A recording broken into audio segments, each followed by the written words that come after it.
कौन सोच सकता था कि एक साधारण सा दूध का डिब्बा रे के हाथों में आते ही जेल तोड़ने का सबसे बड़ा हथियार बन जाएगा। लेकिन जैसे ही रे ने उस डिब्बे को फाड़ा, उसमें से एक पतली चमकदार प्लास्टिक की शीट बाहर निकली। मौका मिलते ही उसने उस शीट को जेल के गेट पर लगे पासवर्ड लॉक के ऊपर सावधानी से चिपका दिया। जब गार्ड ने पासवर्ड टाइप किया तो उसकी उंगलियों के निशान उस शीट पर साफ छप गए। रे ने एलिमिनेशन मेथड का इस्तेमाल करते हुए जल्द ही सही पासवर्ड का कॉम्बिनेशन ढूंढ निकाला। लेकिन असली चुनौती अभी बाकी थी। गेट के बाहर हाथ कैसे पहुंचाया जाए। रे ने टॉयलेट पेपर को पानी में भिगोकर छोटी छोटी गोलियां बनाई और उनमें टूथपेस्ट मिलाकर एक चिपचिपा मिश्रण तैयार किया। फिर एक बड़े कागज की शीट में इन्हें लपेटकर उसने एक अनोखा चिपचिपा हथियार बनाया। लेकिन यह सब करने के लिए उसे कैमरे की नजरों से बचना था। रे ने पहले ही गार्ड की दिनचर्या का बारीकी से अध्ययन कर लिया था। हर बार जब गार्ड उसे सेल में बंद करके जाता, वह बाहर सिगरेट पीने और समय बिताने के लिए चला जाता। इस दौरान मॉनिटरिंग रूम 7 मिनट के लिए खाली रहता था। यही रे का सबसे बड़ा मौका था। रे जानता था कि जेल से भागने के लिए 3 चीजें जरूरी हैं। पहला, गार्ड्स की रूटीन की पूरी जानकारी। दूसरा, जेल के ढांचे का सटीक अंदाजा। और तीसरा, बाहर किसी भरोसेमंद साथी का होना। रे ने पहले 2 चीजों पर पकड़ बना ली थी। उसने जेल के पास एक कमजोर जगह भी ढूंढ निकाली थी, एक फायर स्टेशन जो जेल की दीवार से सटा हुआ था। रे के पास ब्लैक सेल की लोकेशन का भी पता था। सब कुछ दिमाग में सेट करने के बाद उसने अपने प्लान को अमल में लाना शुरू किया। उसने जानबूझकर एक कैदी पर हमला कर उसे घायल कर दिया। जैसा उसने सोचा था वैसा ही हुआ। गार्ड्स ने उसे सजा के तौर पर ब्लैक सेल में डाल दिया। जब गार्ड खाना देने आया, रे ने चुपके से कागज की गोली छोटी खिड़की के ताले में डाल दी, जिससे वह आसानी से खुल गई। पासवर्ड सिर्फ 4 अंकों का था, जिसे रे ने चुटकियों में क्रैक कर लिया। ब्लैक सेल से निकलते ही उसने मॉनिटरिंग सिस्टम को हैक कर 1 मिनट पुराना फुटेज चला दिया ताकि गार्ड्स को कुछ पता न चले। इसके बाद उसने फायर स्टेशन से जुड़ी वेंटिलेशन पाइपलाइन को खोज निकाला। जब गार्ड्स सिगरेट पीने में व्यस्त थे, रे उस पाइप के रास्ते रेंगता हुआ बाहर निकल गया। बाहर उसकी साथी पहले से ही तैयार थी। उसने एक छोटी कार में विस्फोट कर दिया, जिससे फायर अलार्म बज उठा। गार्ड्स ने सीसीटीवी फुटेज चेक की, लेकिन सब कुछ सामान्य दिखा। इस बीच रे फायर स्टेशन में दाखिल हो चुका था। उसने जल्दी से एक फायर फाइटर की वर्दी चुराई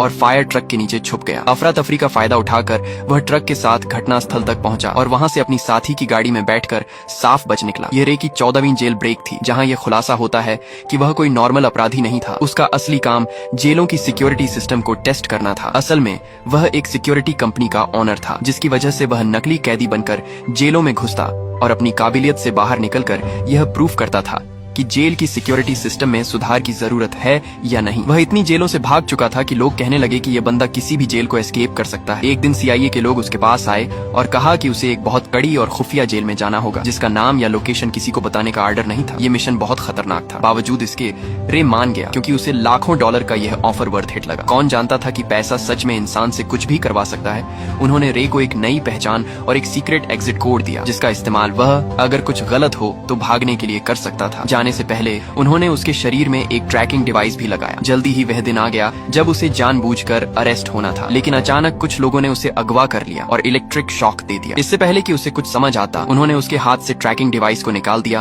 और उसे बेहोश कर दिया। जब उसकी आंखें खुली तो उसने खुद को एक अजीब सी जेल में पाया, जिसमें हर रूम कांच का बना हुआ था और वहाँ हर जगह कैमरे थे। उसके आसपास सभी कैदियों को भी ऐसे ही 24 घंटे सुपरविजन में रखा गया था। ये जेल पूरी तरह से हवा में लटकी हुई थी, जिससे कोई भी कैदी जमीन खोदकर भागने का सोच भी न सके। यह देखकर रे को तुरंत समझ आ गया कि वह एक बुरी सिचुएशन में फंस चुका है। वहां से जितना जल्दी हो सके निकलने के लिए उसने सीक्रेट कोड बोला, लेकिन जेल का जेलर एक टेढ़े दिमाग का आदमी निकला। उसने बिना कुछ सुने रे को फिर से बंद कर दिया। अब यहाँ ये राज सामने आता है कि जेलर किसी ऐसे आदमी से मिला हुआ था जो रे का दुश्मन था। कुछ देर बाद उसने देखा कि यहाँ के गार्ड्स पूरी तरह से हथियारों से लैस हैं और चेहरे पर काले मास्क लगाकर घूमते हैं, और गार्ड्स की संख्या भी कैदियों से कई ज्यादा थी, जिसकी वजह से उनका जब मन करता वे किसी को भी मारने या पीटने लग जाते। वहीं कैदियों को टॉर्चर करने के लिए एक भयानक कमरा बनाया गया था, जहां अंदर जाते ही तेज रोशनी से आंखें चकाचौंध हो जाती थीं। इसके अलावा वहां का तापमान भी बहुत ज्यादा था। लेकिन इसके बावजूद दर्द को सहते हुए रे जैसे तैसे पूरे कमरे की जांच पड़ताल करने लगा। तभी मुआयना करते हुए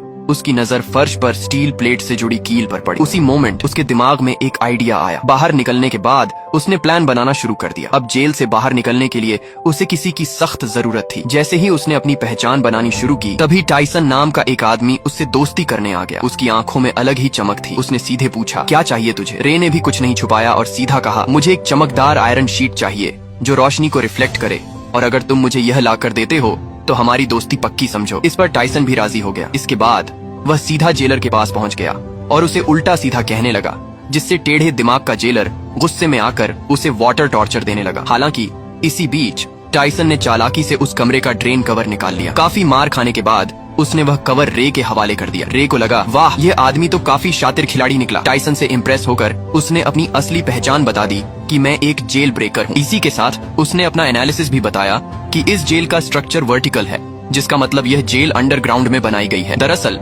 जब रे टॉर्चर रूम में था तो उसने जमीन के नीचे से पानी की आवाजें सुनी थी, जिसका मतलब वहाँ एक पानी की पाइपलाइन हो सकती है जिससे उन्हें भागने का रास्ता मिल सकता है। इस सब के बाद टाइसन ने जानबूझकर जेल के गुंडे मार्को ब्रदर्स से पंगा ले लिया। उधर रे ने एक रोटी को हथेली में छिपा लिया। फिर जैसे ही मार्को के आदमियों ने जेल में मारपीट मचाई, प्लान के अकॉर्डिंग दोनों को टॉर्चर रूम में डाल दिया गया। वहाँ पहुंचते ही रे ने फौरन ड्रेन कवर निकाला और उसकी रिफ्लेक्शन से कीलों पर फोकस डाला। देखते ही देखते हाई टेम्परेचर की वजह से वे कीलें पिघल कर बाहर निकलने लगी और एक एक करके कुछ ही सेकंडों में उसने सभी को निकाल लिया। फिर उसने रोटी का टुकड़ा मुंह में डालकर टाइसन को इशारा किया ताकि वह गार्ड का ध्यान अपनी तरफ खींचे। इसके बाद टाइसन ने अपना काम शुरू कर दिया, जिससे जेलर का ध्यान उसकी तरफ चला गया। वहीं रे ने तुरंत गीली रोटी को सीसीटीवी कैमरे पर चिपका दिया ताकि अंदर की फुटेज न दिखे। फिर वह फ्लोर से नीचे उतर गया और पाइपलाइन में चढ़ते हुए आगे बढ़ने लगा, लेकिन बदकिस्मती से रास्ते में गलती से एक तार टूट गया, जिससे पानी बाहर आने लगा। आखिरकार जब वह ऊपर पहुंचा तो उसके पैरों तले जमीन खिसक गई, क्योंकि यह जेल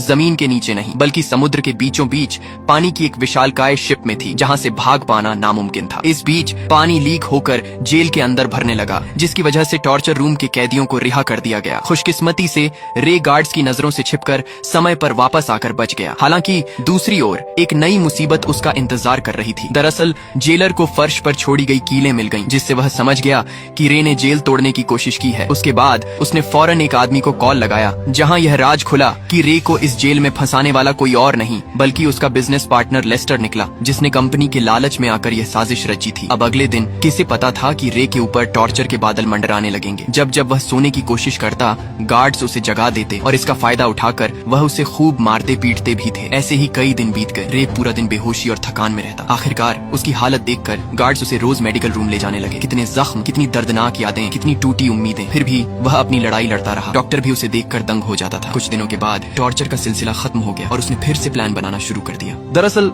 खाना खाने के बहाने वह टेबल के नीचे चोरी छिपे एक डायरेक्शन बताने वाली डिवाइस बनाने लगा। इसी दौरान उसने मार्को से मिलकर उसे अपनी टीम में शामिल कर लिया, जिसके बाद तीनों ने मिलकर एक ताबड़तोड़ प्लान बनाया। प्लान के हिसाब से मार्को भाई ने जेलर से झूठ बोला कि मेरे पास खुफिया जानकारी है जो मुझे डेक पर जाकर पहुंचानी है। यह सुनते ही जेलर ने उसे डेक पर जाने की परमिशन दे दी। अब वहां पहुंचते ही मार्को ने डायरेक्शन डिटेक्टर से मेजर करना शुरू कर दिया, मगर रे के लिए इतना काफी नहीं था। उसने नोटिस किया कि फ्लश करते वक्त पानी घड़ी की उल्टी दिशा में घूम रहा था। अब सारे डाटा को एनालिसिस करने के बाद उसने कंक्लूड किया कि वह अभी नॉर्दर्न हेमिस्फेयर में है। फिर एक नए आए कैदी से पूछने पर पता चला कि अभी नवंबर का महीना चल रहा है। इसके बाद रे ने अपने बॉडी टेम्परेचर को ध्यान में रखकर अनुमान लगाया कि वहाँ का तापमान जरूर मोरक्को तट के आसपास का होगा। इतनी मशक्कत के बाद आखिरकार अंत में जाकर उन्होंने क्लियर लोकेशन का पता लगा ही लिया। हालांकि लोकेशन पता होने के बावजूद वे वहाँ से निकलते भी तो कैसे। तभी टाइसन ने कहा कि अगर हम किसी तरह से बाहर मौजूद मेरे आदमियों तक मैसेज भेज सकें तो हमें यहाँ से निकलने से किसी का बाप भी नहीं रोक सकता। उसकी बातें सुनकर